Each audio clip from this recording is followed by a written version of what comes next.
A soldier bleeds out on Normandy Beach. His life drains into French sand.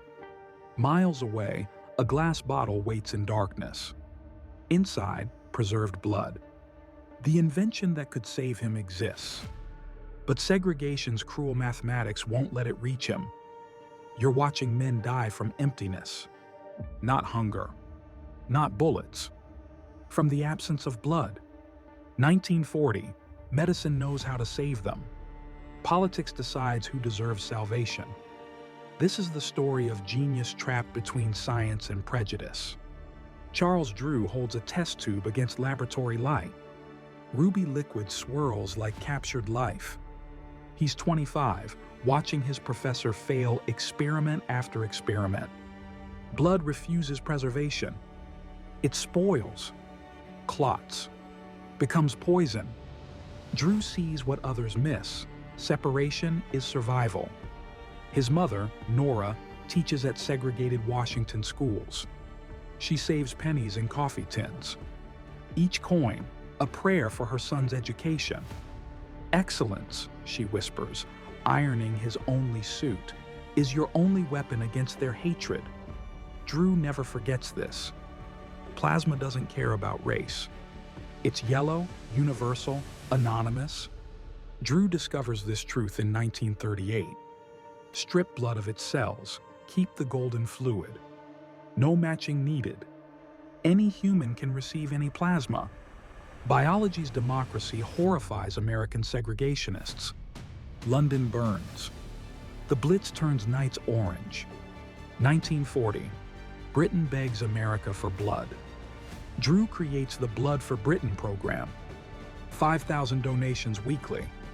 Ships carry liquid life across submarine-infested Atlantic. His innovation, plasma dries into powder. Just add water. A British nurse reconstitutes Drew's plasma in a bombed hospital basement. Dust falls from cracking ceiling. She injects golden fluid into a dying pilot. His pulse strengthens. 3,000 miles away, Drew works 20-hour days. He's saving strangers he'll never meet. Blood turns black in 7 hours. Soldiers die watching it rot. Drew discovers the impossible, freeze-dry plasma like coffee. A powder that becomes life. Add water on battlefields. Resurrection in a vial. One discovery. Millions saved. Chemistry defeating death itself. America enters war after Pearl Harbor. The military already knows Drew's genius from the British program. They demand he design America's blood bank system. Save American soldiers. But there's a condition: label blood by race. White blood. Black blood. Drew's expertise meets America's obsession. Picture this: identical plasma bags hanging side by side. One labeled white, one labeled colored, chemically indistinguishable. Drew knows this better than anyone. He literally wrote the doctoral thesis proving blood has no race. Now they want him enforcing biological lies. His wife Lenore finds him at his desk at 3 a.m. Papers scattered. Calculations everywhere. "They want me to segregate blood," he says. She touches his shoulder. They both know what refusing means. Career suicide. But accepting means betraying scientific truth. Drew accepts the position, then does something extraordinary. He builds the system perfectly, then resigns in protest. Publicly declares, blood segregation has no scientific basis. Newspapers bury the story. The military continues segregation. But Drew's words enter history's permanent record. A paradox haunts battlefield medicine. Black soldiers bleed for democracy abroad while being denied it at home. They can donate blood. They can't receive white blood, even dying, even when identical plasma could save them. Prejudice literally measured in corpses. Drew returns to Howard University's medical school, trains black surgeons. His students call him Charlie. He operates with supernatural precision, makes them repeat. Excellence is non-negotiable. Every student he trains breaks another barrier. His revolution continues through their skilled hands. 1943, Drew operates for 40 straight hours, saves 12 lives, collapses in the hallway. A janitor finds him sleeping on the floor. "Dr. Drew, you need rest." Drew responds, "Every patient I save proves them wrong about us." The blood bank at Normandy runs dry. Medics watch soldiers die from hemorrhaging. Miles away, segregated blood sits unused because it's the wrong color. The waste is criminal. Drew's integrated plasma system could save everyone. Politics chooses death over integration. A German prisoner receives American plasma. No one checks his race. Enemy soldiers get better medical care than Black Americans. This isn't metaphor, it's documented military policy. Drew's invention saves Nazis while his own people bleed out. History's cruel ironies compound endlessly. Drew watches a nurse drop precious blood. Glass shatters. Red spreads across white floor. 6 hours of donations destroyed. He doesn't rage. Instead, designs shatterproof containers. Failure becomes innovation. Every mistake teaches. Every accident improves the system. Perfection through catastrophe. Drew's daughter watches him prepare for surgery. She's 7, curious. "Daddy, why do they separate blood?" Drew kneels, meets her eyes. "Because fear is stronger than facts, baby." But facts last longer. She remembers these words her entire life. 1944, Drew performs surgery on a white patient who refuses colored blood. The patient is dying. Drew saves him with skill alone. Never mentions the irony. The blood bank system keeping him alive was designed by the man he rejects. A mother writes from Birmingham, "My son lived because of blood donations." She doesn't know Drew's name. Her boy's veins carry his genius. Drew weeps reading it. Anonymous savior to grateful strangers. His revolution flows through thank you letters nobody connects. Drew examines a Black soldier's medical file. Rejected for transfusion at 3 hospitals.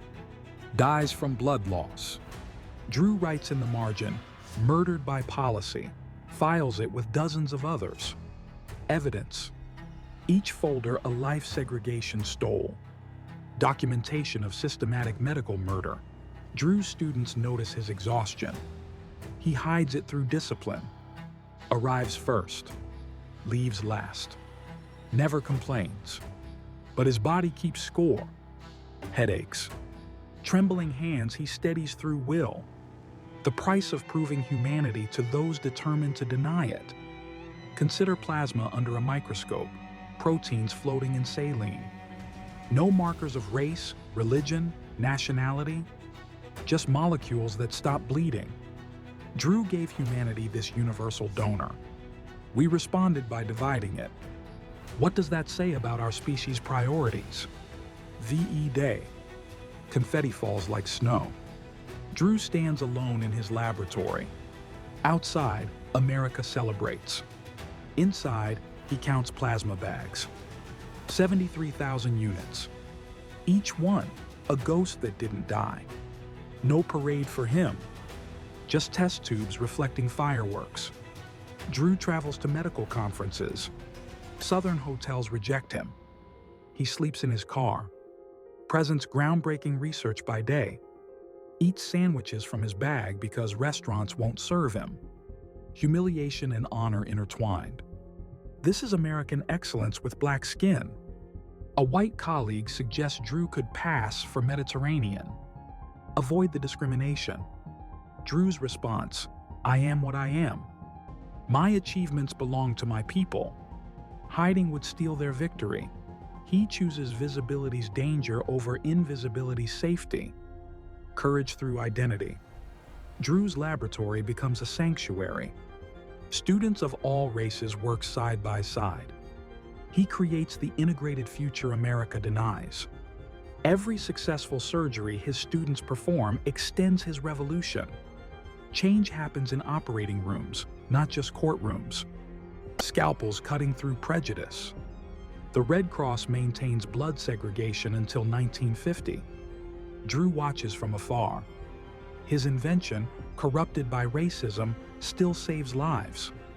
He focuses on teaching. Each student carries his methods forward. Immortality through education.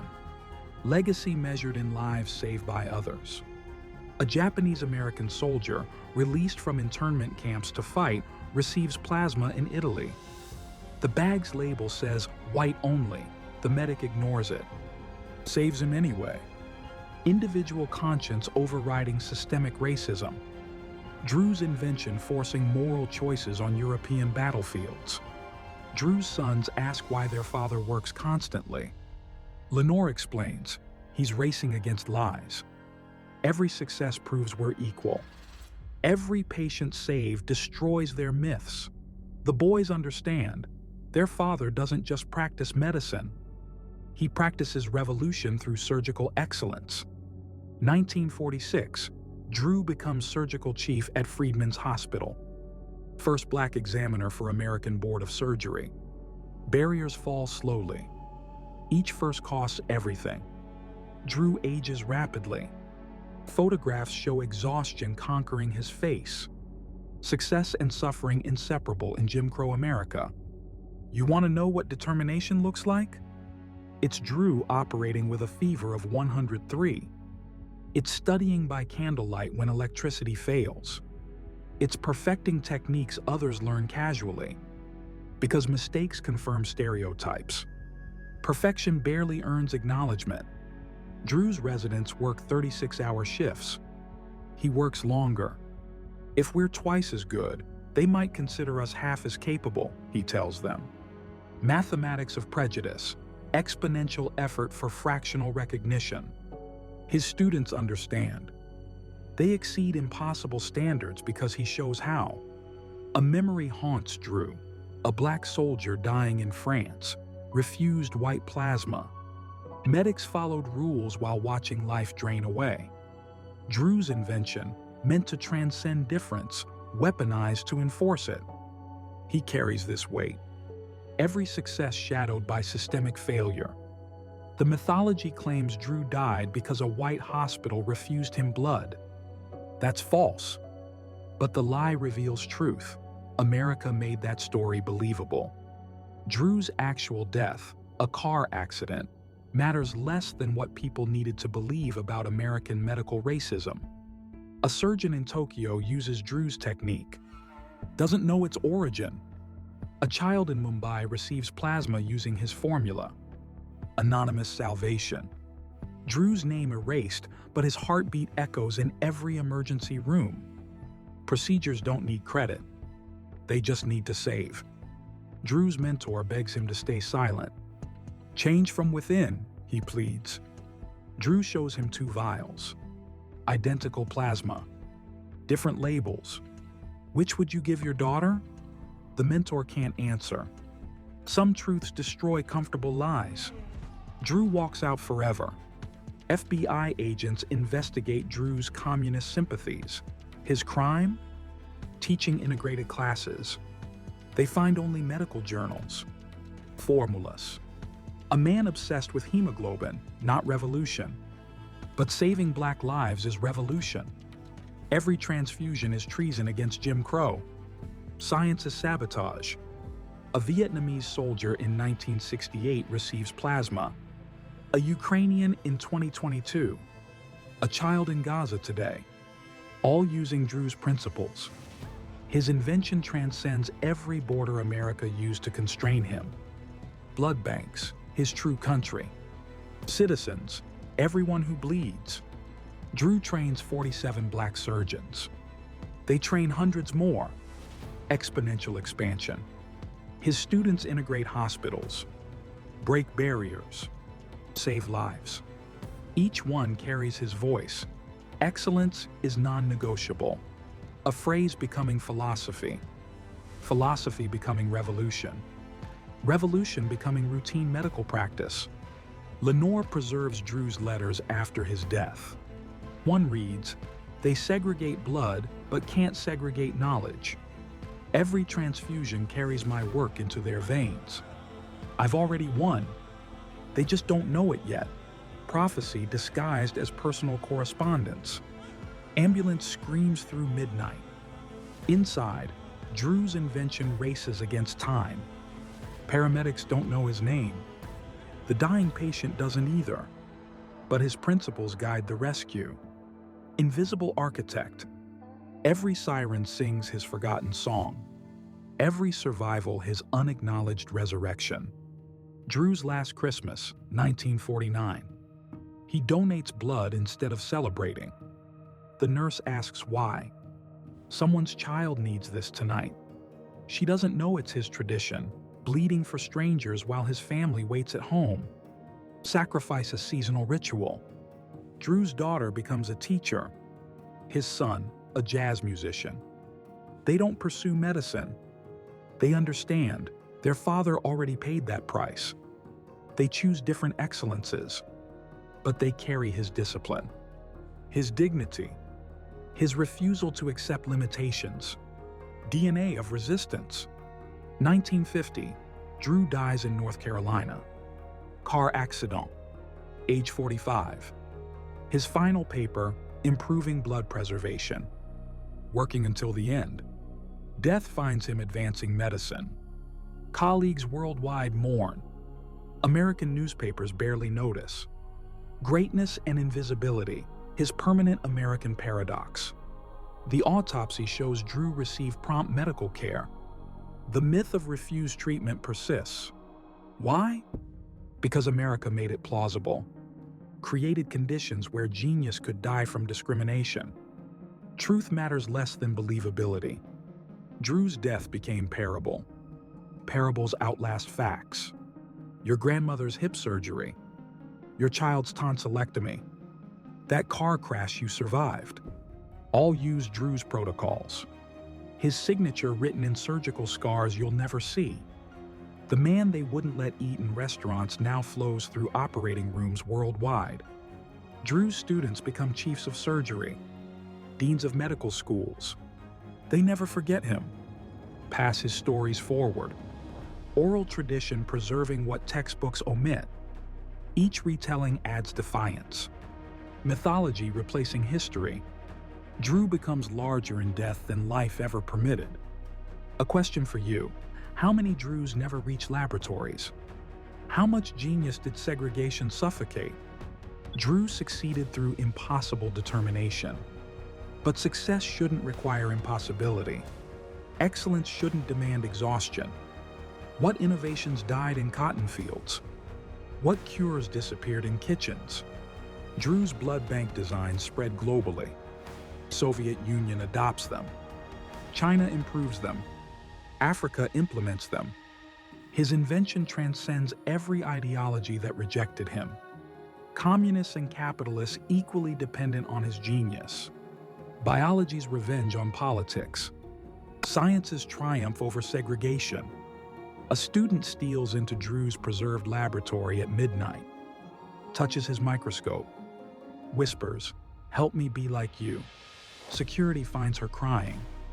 She's studying for boards, failing, dreaming. The room still radiates his presence. Walls remember excellence. Air tastes like determination. Drew's grandson becomes a doctor, uses techniques his grandfather invented, saves lives with inherited knowledge. 3 generations, invention, erasure, reclamation. The circle closes. The name returns. Time defeats forgetting. This is how justice works, slowly, inevitably, through bloodlines and blood banks. Scientists decode plasma's genome. Drew worked blind, using only chemistry and intuition, like Beethoven composing deaf. Modern researchers marvel at his accuracy. How did he know? Genius finds truth in darkness. Some men see through microscopes. Drew saw through time itself. Military medicine finally integrates blood supplies in 1950. Korean War soldiers receive plasma without racial labels. Drew dead 3 months. Never sees his vision fulfilled. But every integrated transfusion vindicates him. Posthumous victory. justice measured in saved heartbeats. Think about Drew's deepest tragedy. He perfected preserving blood while living in a system that spilled it carelessly, saved lives while society devalued his own, extended survival while experiencing social death. The cruelest irony, giving life while being denied full humanity. Drew's final operation, removing tumors from a child's brain. 8 hours. Perfect success. He drives home exhausted, falls asleep at the wheel, crashes, dies saving lives until physics intervenes. Even his death carries symbolism, exhaustion from excellence, fatal fatigue from fighting. Drew's resignation letter sits in the National Archives. Historians count the lives it cost. If he'd stayed, 1,000 more saved? Or would compliance have validated segregation forever? Mathematics can't solve moral equations. History judges actions, not hypotheticals. Drew acted. That's what matters. Robot arms sort blood in sterile facilities.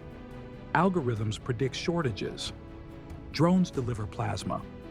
Drew's skeleton wearing tomorrow's flesh. He built the bones. Technology adds muscle, but the heartbeat remains his. Every innovation genuflects before his blueprint. Ancestors of artificial intelligence. A child receives plasma today. Parents thank God. Thank doctors. Thank medicine. Never thank Drew. That's okay. His goal wasn't glory, but survival. Every transfusion is his monument. Every pulse his signature. Recognition matters less than reality. Results outlast all reputation. A medical student breaks into Drew's laboratory. Security finds him kneeling. "I needed strength for tomorrow's exam," he confesses. They understand. Let him stay. The room pulses with accumulated ambition. 20 years of desperate excellence soaked into walls. Sacred ground for survivors. Final image, plasma flowing tube to vein. Golden river of survival. No label. No race. No division. Just life entering life. Drew's dream realized in every transfusion. His victory repeated millions of times daily. Invisible. Inevitable. Immortal. Pure science defeating prejudice. You've heard about a man who revolutionized medicine while medicine rejected him. Who saved millions while being denied dignity. Whose invention transcends every border that constrained him. Charles Drew, proof that genius survives suppression. That truth outlasts every lie. What do you do with this knowledge? How does Drew's story change your blood donation? Your next transfusion? Your understanding of excellence under oppression? History isn't past. It flows through tubes, enters veins, saves lives. Drew lives in every preserved heartbeat. The blood bank refrigerator hums tonight. Bags of life waiting. Drew's legacy maintains eternal watch. Tomorrow, someone will hemorrhage. Receive transfusion. Survive. Never learn his name. That's his triumph, becoming essential, becoming invisible, becoming immortal. Charles Drew won by disappearing into permanence.